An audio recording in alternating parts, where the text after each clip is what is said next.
Hiring. Let's be honest. For most businesses, it feels like a stressful, reactive chore, right? But what if I told you it could be your single greatest strategic advantage?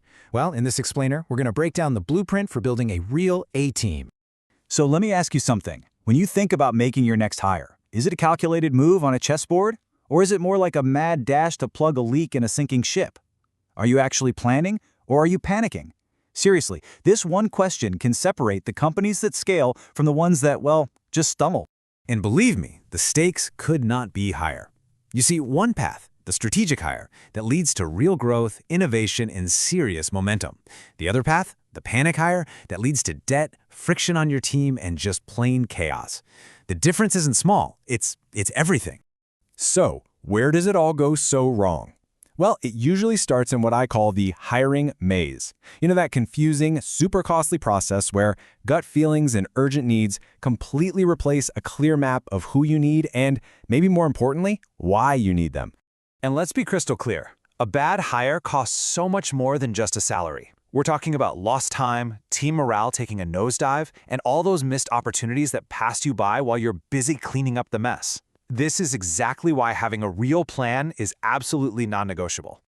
Okay, so how do we escape this maze? Simple. We start with the why. This is the foundation of the whole blueprint. See, a great hiring plan never, ever starts with a job description. It starts with a clear strategic purpose. The entire strategy really anchors on one simple but incredibly powerful question, and that is, which key roles are critical to our next growth milestone and when should we hire them? Every single decision you make flows from the answer to this one question. And the answer you come up with? That forms your team objective.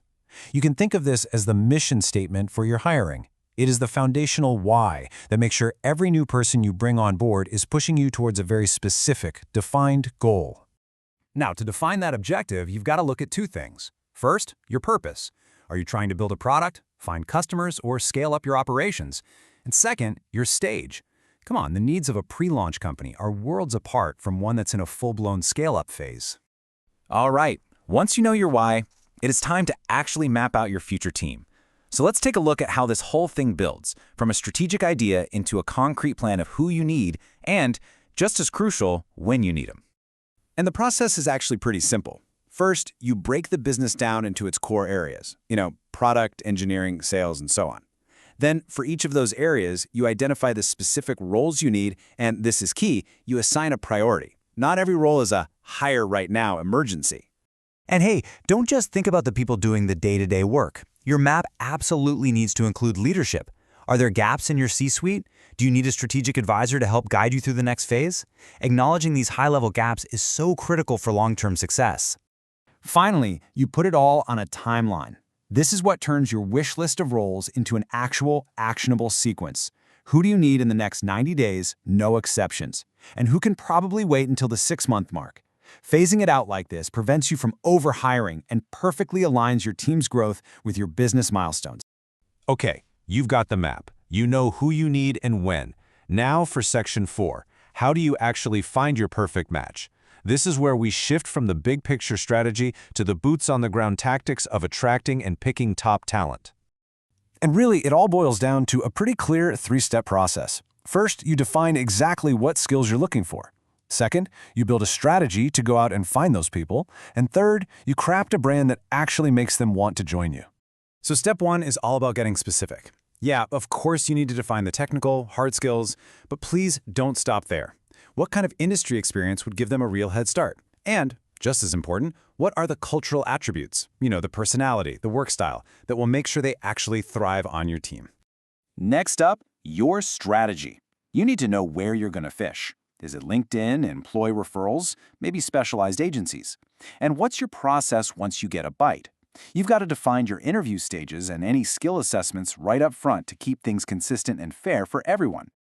And that brings us to the final crucial piece of this puzzle, your employer brand. This is your promise to a candidate, what they call your employee value proposition. In a super competitive market like today's, having a compelling story about why someone should come work for you is a massive advantage. Finally, let's talk about accountability. Because let's face it, a plan is just a theory until you actually measure it. This is where we track the real cost and the real effectiveness of our hiring strategy. First things first, money. A hiring plan without a budget isn't a plan. It's just a wish list. You have to allocate funds not just for the salary, but for the entire process, from sourcing all the way to onboarding. So let's look at 3 key metrics you should track. First up, time to hire. A good target is around 45 days. If it's taking you way longer, your process might be broken, or maybe your offer just isn't competitive enough. But speed is nothing without quality. Which brings us to our second metric, quality of hire. Are your new people actually meeting expectations? A 90% success rate is a fantastic benchmark to aim for. And once you've found those great people, of course, you've got to keep them. And that's where retention comes in. I mean, it does you no good to find these amazing people if they just turn around and leave. An 85% retention rate after 6 months, that proves you're not just hiring well, you're actually building an environment where people want to stick around. So, let's just bring it all together. Strategic hiring is not some background administrative task you can just hand off. No, it is the absolute core driver of your business's growth and its success. At the end of the day, the people you hire are the company. Which really just leaves us with one final thought. Your very next hire isn't just filling a seat, they are actively building your company's future. So, the only question left to ask is, who's it going to be?